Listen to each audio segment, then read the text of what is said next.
Bonjour à toutes et à tous, bienvenue sur la chaîne Bon Voyage en France, Discover France. Ensemble sur cette chaîne, nous allons découvrir la France. Nous parlerons de tout, la culture, le sport, les traditions, la nourriture, le tourisme, les expressions, l'histoire, etc. Cette chaîne est créée pour les personnes souhaitant découvrir la France, mais aussi pour les personnes souhaitant améliorer leur compréhension orale, leur vocabulaire et même la lecture. Pour les personnes ne parlant pas ou peu français, vous trouverez également la traduction anglaise. Pour commencer avec cette première vidéo, je vais vous parler de géographie, d'histoire et un peu d'économie, qui sont pour moi les 3 sujets essentiels pour comprendre les prochaines vidéos. Avant de démarrer, n'hésite pas à t'abonner, à mettre un petit pouce et à partager cette vidéo avec tes amis. Merci d'avance! C'est parti pour la partie géographique. La France métropolitaine, avec comme surnom l'Hexagone, dû à sa forme, est la partie qui se situe en Europe de l'Ouest. Elle partage ses frontières avec la Belgique, le Luxembourg, l'Allemagne, la Suisse, l'Italie, l'Espagne, Monaco et l'Andorre. Les frontières à l'est et au sud-est sont délimitées par le Jura et les Alpes, qui sont des massifs montagneux, et aussi par des cours d'eau, le Rhin et le Léman. Alors qu'au sud-ouest, c'est la chaîne de montagnes des Pyrénées qui sépare l'Espagne de la France.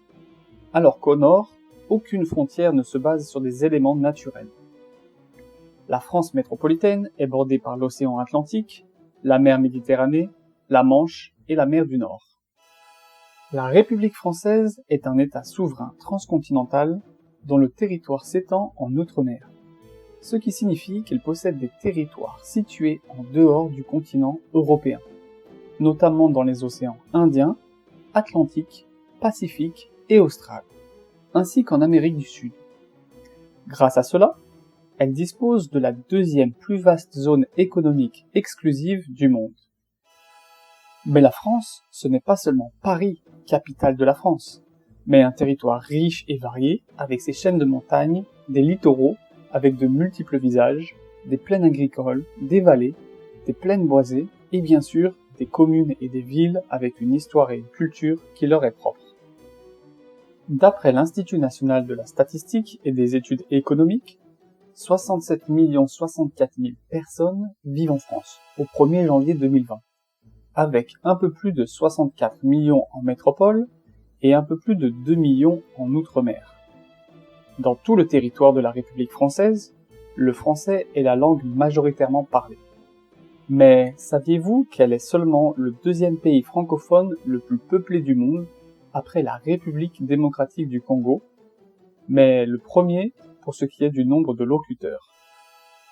Selon un spécialiste, 75 langues autres que le français sont parlées en France, en comptant les langues régionales, les langues issues de l'immigration, et les dialectes parlés dans l'outre-mer. Les langues régionales sont reconnues comme appartenant au patrimoine de la France, mais n'ont pas de statut officiel. Un peu d'histoire à présent. Le nom de la France est issu d'un peuple germanique, les Francs. Clovis, 466-511, roi des Francs saliens, baptisé à Reims. Depuis cette date, du 5e siècle au 19e siècle, 64 rois, 3 empereurs ont gouverné la France. Le nom de France n'est employé de façon officielle qu'à partir de 1190 environ. Lorsque Louis-Napoléon Bonaparte, qui devient Napoléon III en 1852, le Second Empire est proclamé. L'Empire prend fin en 1870, après la défaite française à Sedan. C'est ensuite la 3e République qui lui succède et inaugure la pérennité du régime républicain en France. Maintenant, c'est le régime politique républicain qui est en place depuis 1958. À partir de ce moment, le président de la République est élu au suffrage universel direct par les électeurs français lors de l'élection présidentielle. Le suffrage universel est la seule source du pouvoir. L'actuel président de la République est Emmanuel Macron, élu une première fois en mai 2017, puis à la fin de son mandat de 5 ans. Il se représente et remporte une seconde fois l'élection présidentielle, le 14 mai 2022. En France, le mandat du président dure 5 ans et ne peut être renouvelé qu'une fois. Enfin, dernier chapitre de cette vidéo, l'économie. L'économie française est principalement tournée vers le secteur tertiaire, c'est-à-dire du service, avec un peu moins de 79% en 2017. Ensuite, arrive le secteur secondaire avec l'industrie, environ 19%, et le secteur primaire se place en dernière position avec l'agriculture, la pêche et les activités extractives. Agriculture. Pourtant, la France est le premier producteur agricole de l'Union européenne. Elle est le premier producteur européen de viande bovine, d'œufs, de céréales et de sucre de betterave. Elle est le 6e producteur mondial de beurre et le premier exportateur mondial de pommes de terre.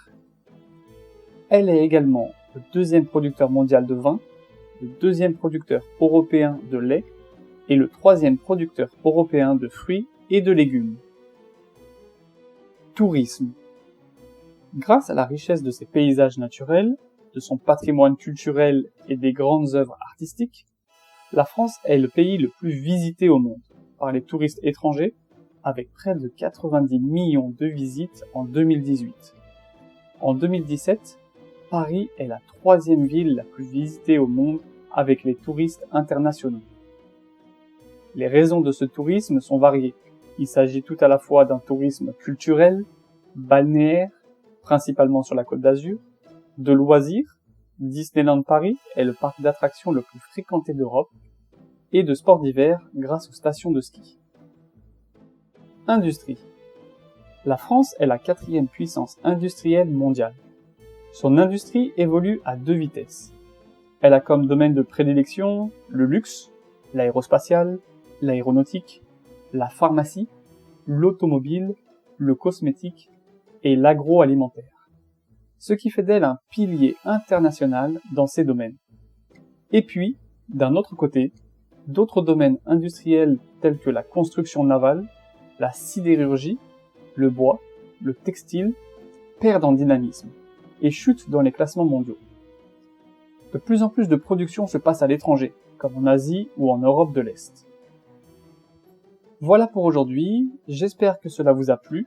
Encore une fois, n'hésite pas à partager, à t'abonner et à écrire un commentaire. Merci d'avoir regardé la vidéo, à bientôt!